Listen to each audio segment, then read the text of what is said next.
ಜ್ಯೋತಿಷ್ಯ ಶಾಸ್ತ್ರದ ಪ್ರಕಾರ ಗ್ರಹಗಳ ಚಲನೆಯು ಮನುಷ್ಯನ ಜೀವನದ ಮೇಲೆ ಪ್ರಭಾವ ಬೀರುತ್ತೆ. ಪಂಚಾಂಗದ ಪ್ರಕಾರ ಚಂದ್ರನು ಕುಂಭರಾಶಿಯನ್ನ ಪ್ರವೇಶಿಸಿದ್ದು, ಇದರ ಬೆನ್ನಲ್ಲೇ ಆಕಾಶ ಮಂಡಲದಲ್ಲಿ ಅತ್ಯಂತ ಅಪಾಯಕಾರಿಯಾದ ಕಾಲ ಸರ್ಪ ಯೋಗ ನಿರ್ಮಾಣವಾಗಿದೆ. ಜ್ಯೋತಿಷ್ಯದ ಪ್ರಕಾರ ನವಗ್ರಹಗಳು ರಾಹು ಮತ್ತು ಕೇತುವಿನ ನಡುವೆ ಬಂದಾಗ ಈ ಕಠಿಣ ಯೋಗವು ಸೃಷ್ಟಿಯಾಗುತ್ತೆ.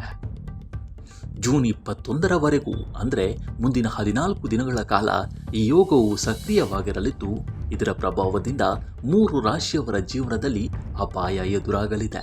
ಹಾಗಾದರೆ ಆ 3 ರಾಶಿಗಳು ಯಾವುವು ಅಂತ ತಿಳಿಯೋಣ ಬನ್ನಿ. ಮೊದಲನೆಯದಾಗಿ ಸಿಂಹರಾಶಿ. ಸಿಂಹರಾಶಿಯ ಜಾತಕದವರು ಮುಂದಿನ 2 ವಾರಗಳ ಕಾಲ ಕೋಪ ಮತ್ತು ಅಸಮಾಧಾನವನ್ನು ನಿಯಂತ್ರಣದಲ್ಲಿ ಇಟ್ಟುಕೊಳ್ಳುವುದು ಅತ್ಯಗತ್ಯ. ಪ್ರಮುಖ ಸರ್ಕಾರಿ ಕೆಲಸಗಳಲ್ಲಿ ಅಡೆತಡೆಗಳು ಎದುರಾಗಲಿವೆ. ನಂಬಿದ ವ್ಯಾಪಾರ ಪಾಲುದಾರರಿಂದಲೇ ದ್ರೋಹ ಎದುರಿಸುವ ಸಾಧ್ಯತೆ ಇದೆ. ನಿಮ್ಮ ಒರಟು ಮಾತುಗಳು ಕುಟುಂಬದಲ್ಲಿ ಭಿನ್ನಾಭಿಪ್ರಾಯಗಳನ್ನು ಹೆಚ್ಚಿಸಬಹುದು. ಎರಡನೆಯದಾಗಿ ವೃಶ್ಚಿಕ ರಾಶಿ.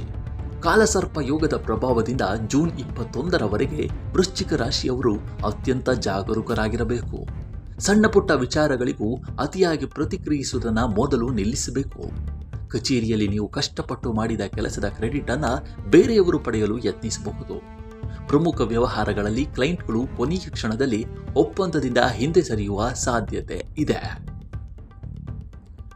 ಮೂರನೆಯದಾಗಿ ಮತ್ತು ಕೊನೆಯದಾಗಿ ಕುಂಭರಾಶಿ.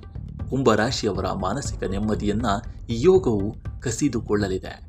ಕಚೇರಿಯಲ್ಲಿ ಹಠಾತ್ ಬದಲಾಗುವ ನಿಯಮಗಳು ಮತ್ತು ಹೆಚ್ಚುವರಿ ಜವಾಬ್ದಾರಿಗಳು ನಿಮ್ಮ ಮೇಲೆ ತೀವ್ರ ಒತ್ತಡ ಹೇರಲಿವೆ. ವ್ಯಾಪಾರದಲ್ಲಿ, ಅದರಲ್ಲೂ ಆನ್ಲೈನ್ ವ್ಯವಹಾರದಲ್ಲಿ ಗ್ರಾಹಕರಿಂದ ದೂರುಗಳು ಹೆಚ್ಚಾಗಬಹುದು. ಆಸ್ತಿಗೆ ಸಂಬಂಧಿಸಿದ ವಿವಾದಗಳು ತಲೆನೋವಾಗಿ ಪರಿಣಮಿಸಲಿವೆ. ಇನ್ನು ಕಾಲಸರ್ಪ ಯೋಗದ ದುಷ್ಪರಿಣಾಮಗಳನ್ನು ಸಂಪೂರ್ಣವಾಗಿ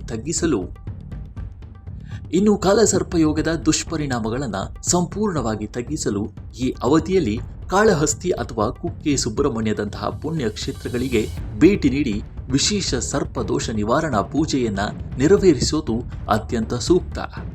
ಇದರೊಂದಿಗೆ ಪ್ರತಿದಿನ ಓಂ ನಮಃ ಶಿವಾಯ ಹಾಗೂ ಮಹಾಮೃತ್ಯುಂಜಯ ಮಂತ್ರವನ್ನು 108 ಬಾರಿ ಶ್ರದ್ಧೆಯಿಂದ ಜಪಿಸುವುದರಿಂದ ರಾಹು ಕೇತುವಿನ ನಕಾರಾತ್ಮಕ ಪ್ರಭಾವ ತಗ್ಗಿ ಜೀವನದಲ್ಲಿ ಎದುರಾಗುವ ಅಡೆತಡೆಗಳು ನಿವಾರಣೆಯಾಗುವ ಸಾಧ್ಯತೆ ಇದೆ. ಹೀಗಾಗಿ ಈ 3 ರಾಶಿಯವರು ಅತ್ಯಂತ ಜಾಗರೂಕತೆಯಿಂದ ಇರಬೇಕು ಎಂಬುದು ಜ್ಯೋತಿಷ್ಯ ಶಾಸ್ತ್ರದಲ್ಲಿ ಹೇಳಲಾಗಿದೆ. ಈ ವಿಡಿಯೋ ನಿಮಗೆ ಇಷ್ಟವಾಗಿದ್ದರೆ ಲೈಕ್ ಮಾಡಿ, ಶೇರ್ ಮಾಡಿ ಮತ್ತು ನಮ್ಮ NCIB ಚಾನಲ್ ಅನ್ನು ಈ ಕೂಡಲೇ ಸಬ್ಸ್ಕ್ರೈಬ್ ಮಾಡಿ. ಧನ್ಯವಾದಗಳು.